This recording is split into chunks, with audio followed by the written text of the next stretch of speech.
Welcome back, everyone. Get ready for another deep dive into music history. Today, we're doing something a little different. We're going to be looking at two very specific years in music, 2007 and 2017. And we're going to be comparing them to see how the music scene and the Grammys have evolved over that decade. Seems fascinating. I'm ready to jump into that sonic time machine. So think of it like we're opening a musical time capsule, ready to unearth those iconic winners, rediscover some forgotten gems, and really get a sense of how musical trends can shift, sometimes in a surprisingly short amount of time. And, the Grammys cover such a wide range of genres, from pop and rock and R&B to country rap, Latin music, gospel, jazz, even new age. It's a pretty incredible scope. It is. So we're going to have a lot of ground to cover. But before we go full on 2017, I thought it might be fun to start by just kind of setting the scene. Like, what was defining the music world in 2017? Well, one of the biggest things was the rise of streaming. By 2017, streaming had really become king, and it was changing everything about how music was made, how people listened to it, even how artists were getting discovered. Yeah, I remember that being a huge shift. Like, suddenly you didn't need a record deal to reach a massive audience. Right. It really leveled the playing field in a lot of ways. Okay, so with that backdrop in mind, let's dive into some specific Grammy categories from 2017. Where should we start? Album of the Year. Always a good place to begin. And in 2017, the award went to Bruno Mars for 24K Magic. Oh, yeah, that album was everywhere. It was this really slick, fun throwback to kind of like 80s funk and soul. It had such a good vibe. But Bruno Mars didn't just tap into that nostalgia. He also brought something fresh and modern to it. The production was top-notch. Yeah. And his performance was just electrifying. He's such a talented performer. Absolutely. But he had some serious competition in that category, right? Yeah, some of the biggest names in music were nominated that year. Kendrick Lamar was up for Damn, which was this really raw and powerful album that tackled a lot of social issues head on. Yeah, that album had a lot of depth. It did. And then you had Lorde with Melodrama, which is a much more introspective kind of coming-of-age album. It was very much a personal journey. And don't forget Childish Gambino with Awaken My Love. Yeah. That album was like nothing else on the charts at the time. Right. It was this really interesting blend of funk, soul, and psychedelic rock. It really pushed boundaries. It did. And it's interesting to note that this was actually Childish Gambino's first Grammy win. Yeah. Even though he had been nominated in rap categories before. Yeah. It showed a real evolution for him as an artist.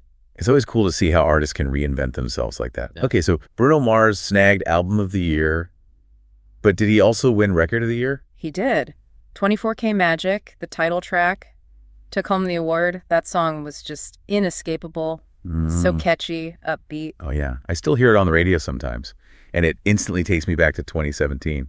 But what about the other nominees for Record of the Year? Anything that stands out to you? One that deserves a mention is Redbone by Childish Gambino. Oh, yeah, that's a great song. It was so innovative, blending funk, soul, and R&B, but with this really unique sonic landscape. It kind of had this hypnotic quality to it. It did. And it sparked a lot of conversations, too. Right. About race and identity. It was more than just a catchy tune. It was. And it's interesting to think about both Bruno Mars and Childish Gambino and their history with the Grammys, even before 2017. Oh, yeah. What's their Grammy backstory? Well, Bruno Mars had already won a Grammy for Best Pop Vocal Album back in 2011 for Doo-Wops and Hooligans. That was a big album for him? It was. But 2017 was really his breakout year. He kind of swept the awards. It's amazing how these awards can mark turning points in an artist's career. Okay, we've talked about Bruno Mars. We've talked about Childish Gambino. What else was happening in the pop world in 2017? Well, in the Best Pop Solo Performance category, Ed Sheeran won for Shape of You. Oh, yeah, that song was everywhere. I think everyone had it stuck in their head at some point. It was definitely one of those earworms. But what was it about that song that made it so popular? I think it was a combination of things. The melody was super catchy, but the lyrics were also really relatable. It was a song about attraction and desire, but it felt genuine and unpretentious. It was kind of a simple love song, but it worked. It did. But were there any other standout performances in that category?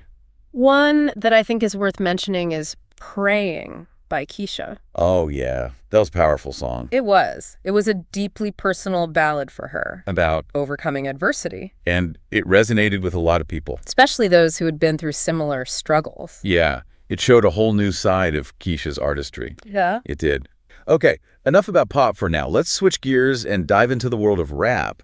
What was going on in the Best Rap Album category? This was a tough one. Kendrick Lamar ended up winning for Damn, which we already talked about. Right, the album that tackled social issues head on. Exactly. It was such a powerful and thought-provoking album that it actually won a Pulitzer Prize for music later that year. Wow, a Pulitzer Prize. That's incredible. But I bet the competition was fierce. It was. Jay-Z was nominated for 4.44, which was a much more introspective album. It explored themes of love, family, and Black identity. It was a different side of Jay-Z. It was. More mature and reflective. Yeah, he was really opening up on that album. And it's interesting to note that this was actually Jay-Z's first time being nominated for Best Rap Album, even though he'd won Grammys in other rap categories before. That's surprising. You'd think an artist as influential as Jay-Z would have won that award earlier in his career. It just goes to show how the Grammys themselves have evolved over time, adapting to changing genres and tastes. They're not static. Definitely not. Okay, so we've got pop and rap covered. What other genre should we explore from 2017? How about we head over to country music? The winner for Best Country Album was From a Room, Volume 1 by Chris Stapleton. Chris Stapleton, he's got that classic country sound, but with a raw edge that I really love. Yeah, he's got this real authenticity to his voice. So what made this album stand out? It was all about the songwriting and Stapleton's incredible vocals. The songs were full of heartache, grit, and just raw emotion. We really feel it when he sings. You do. But I'm sure he wasn't the only talented artist in that category. Oh, no, not at all. Kenny Chesney was nominated for Cosmic Hallelujah, which was an album with a much more laid-back, beachy vibe. Yeah, Kenny Chesney's got that summertime sound down pat. He does. So did either of these artists have any prior Grammy wins? Actually, both of them did. Really? Chris Stapleton had won Best Country Album in 2016 for Traveler. Oh, yeah, I remember that album. And Kenny Chesney had won Best Country Collaboration with Vocals in 2008 for Never Wanted Nothing More with Brad Paisley. So both Grammy veterans coming into 2017. It's cool to see how artists can evolve and experiment while still staying true to their roots. It is. It's a good reminder that the music industry is always in motion, Always changing. with artists constantly pushing boundaries and redefining themselves. Sure. Okay, we've explored a lot of ground with 2017.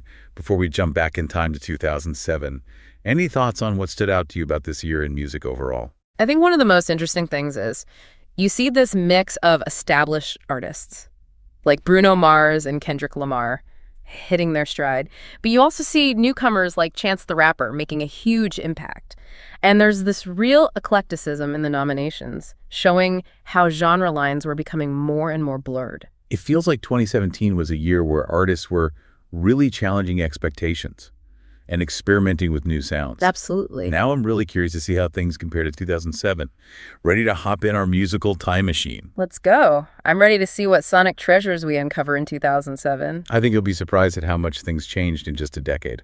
It's going to be a fun trip. All right, music fans, welcome back to our Grammy Deep Dive. We just finished exploring the sounds of 2017, a year where streaming was king and genre lines were getting blurrier by the minute. It really felt like a turning point in the music industry. It did. But before we go full on 2007, I'm curious, are there any interesting connections between the artists we've discussed from both years? You know, there are some threads there, especially when you think about how careers evolve over time. Like what?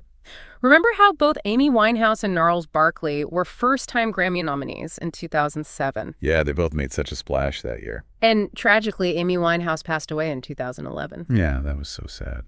But her influence on music is undeniable. Absolutely. Her soulful voice and her raw, honest lyrics, they continue to inspire artists today. They do. And Gnarls Barkley. Well, CeeLo Green went on to have a successful solo career and even became a judge on The Voice. Oh, yeah, that's right. Which introduced him to a whole new audience. Exactly. It's amazing how these early Grammy wins can sometimes foreshadow these incredible careers. Is. Okay, so 2007. Think back to that era. What defined the music scene then? 2007. What were we all listening to? It was a year of indie rock's ascent, the lingering echoes of pop punk, and the early rumblings of what would become EDM's global takeover. Wow, it sounds like a really transitional time. It was. Like digital music was gaining momentum, but physical albums were still holding strong. Yeah, we were all downloading songs on our iPods, but those CD binders were still overflowing. I remember those days. Okay, so with that in mind, what were some of the standout categories at the 2007 Grammys? Well, let's start with Album of the Year, the biggest award of the night. Always a good place to begin. In 2007, it went to the Dixie Chicks for Taking the Long Way. Oh, wow, the Dixie Chicks. Yeah, and this wasn't just a musical triumph, it was a cultural statement. Yeah, I remember the Dixie Chicks faced a lot of backlash for their criticism of President George W. Bush. They did. But they didn't back down. No, they didn't. And Taking the Long Way was their response. It was a powerful declaration of artistic freedom. It really was. And it was both a critical and commercial success, proving that they wouldn't be silenced. Wow, that's a Grammy win with a lot of weight behind it. It is. What were the other nominees in that category? You had Justin Timberlake with Future Sex Love Sounds, a really slick, futuristic pop album that was all over the radio. I remember that album. John Mayer was nominated for Continuum, which showcased his bluesy guitar skills and introspective songwriting. Yeah, John Mayer was huge back then. And then there was Red Hot Chili Peppers' epic double album, Stadium Arcadium. Oh man, Stadium Arcadium, that brings back memories. Because So that's a pretty diverse lineup, each artist bringing a very distinct flavor to the table. it was. But it sounds like the Dixie Chicks win had a particular cultural resonance that year. Absolutely. It was a testament to the power of music to spark dialogue and challenge the status quo. Okay, moving on to Record of the Year, which focuses on a single song. What anthem captured the hearts of the nation in 2007? The winner was Rehab by Amy Winehouse. Rehab. That song is iconic. Her smoky vocals and those raw lyrics combined with that infectious Motown-inspired beat made it an instant classic. It was honest, vulnerable, and utterly captivating. It was. Definitely a song that captures the spirit of 2007. It does. But what other tracks were competing for Record of the Year that year? Well, you had Crazy by Gnarls Barkley, a funky and infectious track that top charts worldwide. That's a great song. Then there was Justin Timberlake's dance floor hit, What Goes Around Comes Around. Oh yeah, I remember that one. And Rihanna made a powerful entrance with Umbrella, a song that showcased her incredible vocal range and became an instant anthem. Wow, that's a lineup of absolute bangers. It is. It's almost unfair to pick just one winner. It is tough. And I think it's interesting that both Amy Winehouse and Gnarls Barkley were first-time nominees that year. It was a breakout moment for both of them, signaling the arrival of these fresh, unique voices on the music scene. And they both went on to have such incredible careers. They did. Okay, let's dive into a specific genre. What was happening in the Best Pop Solo Performance category? Amy Winehouse actually won this category as well for Rehab. Oh, wow. So she won 2 big awards that night. She did. What was it about Rehab that made it such a standout performance? The song's raw honesty and soulful delivery really connected with listeners. It was like a window into her struggles and triumphs. It was. It's amazing how a song so personal can become such a universal anthem. It is. What about the other nominees in this category? Justin Timberlake was nominated for What Goes Around Comes Around, a smooth, introspective track that showed his growth as an artist. Yeah, he was definitely evolving his sound. And Christina Aguilera was also nominated for Ain't No Other Man, which showcased her powerful vocals and throwback soul vibes. I remember those songs. Both of them were huge hits that year. They were. And it's interesting to see how Justin Timberlake was a major force in both 2007 and 2017. He does seem to have a knack for staying ahead of the curve. He does. Okay, let's move from pop to rock. Who are the major contenders in the Best Rock Album category? The Red Hot Chili Peppers snagged the award for Stadium Arcadium, a sprawling double album that showcased their signature blend of funk rock and psychedelia. Stadium Arcadium, that's a classic. It was a massive undertaking full of energy and musical exploration. I remember spending hours poring over all those tracks. It was a lot to take in. Were there any other rock heavyweights in contention that year? The Foo Fighters were nominated for Echoes, Silence, Patience, and Grace, an album that showed a different side to the band. Oh yeah, it had those quieter, more introspective moments. But without losing their signature rock edge. Speaking of evolution, were either of these bands seasoned Grammy winners by 2007? Oh, definitely. The Red Hot Chili Peppers had already won 5 Grammys, including Best Rock Album in 2000 for Californication. So they were pretty much Grammy veterans. They were considered rock royalty at that point. What about the Foo Fighters? They had 3 Grammys under their belts, including Best Rock Album in 2004 for One by One. So both bands were forces to be reckoned with in the rock world. They were. It's fascinating to see how these bands consistently pushed the boundaries of rock music and kept earning accolades along the way. Okay, let's shift gears again to Best Rap Album.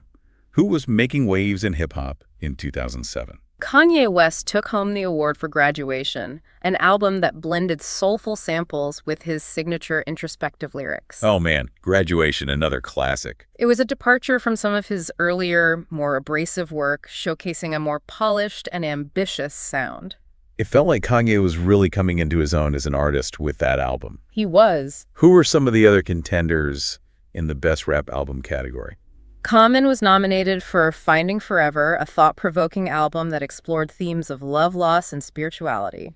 Yeah, Common's always been known for his lyrical depth and conscious approach to hip-hop. He has. Had either of these artists claimed a Grammy for Best Rap Album before 2007? Actually, neither of them had. It was Kanye's first win in this category, and Common was still waiting for his Best Rap Album Grammy at that point. Wow, that's interesting. Yeah. So it was a year of firsts for some of these major hip-hop artists. It was. Okay, before we start comparing 2007 and 2017, I'm curious, what about country music in 2007? Oh, yes. What was the sound of the year? Well, for Best Country Album, the Grammy went to the Dixie Chicks for Taking the Long Way, which we talked about earlier. Right, the album, that was a huge comeback for them after all that controversy. Exactly. It was more than just like a country album. It was a cultural statement about free speech and artistic expression. But who else was in the running for that award? You had Vince Gill with These Days, an album that was hailed for its masterful songwriting and Gill's smooth vocals. Ah, Vince Gill, a true legend. And then there was Rascal Flatts with Me and My Gang, an album that blended pop and rock influences with their signature country sound. So quite a mix of styles in the country category that year. There was. And it's worth noting that both the Dixie Chicks and Vince Gill were Grammy veterans by 2007. Oh, yeah. The Dixie Chicks had already won 8 Grammys, including Best Country Album in 1999 for Fly. Wow, they were already country music legends at that point. And Vince Gill had an impressive 18 Grammys to his name at the time, including Best Country Album in 1991 for Pocket Full of Gold. Wow, so he was a true icon in the country world. He was. Okay, so we've explored a lot of ground with 2007. Any final thoughts before we start comparing this year to 2017?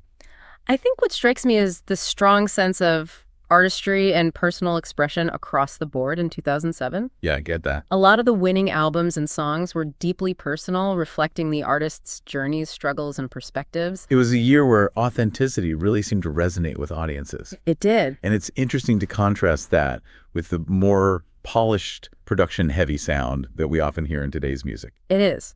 We also see the beginnings of trends that would explode in the next decade.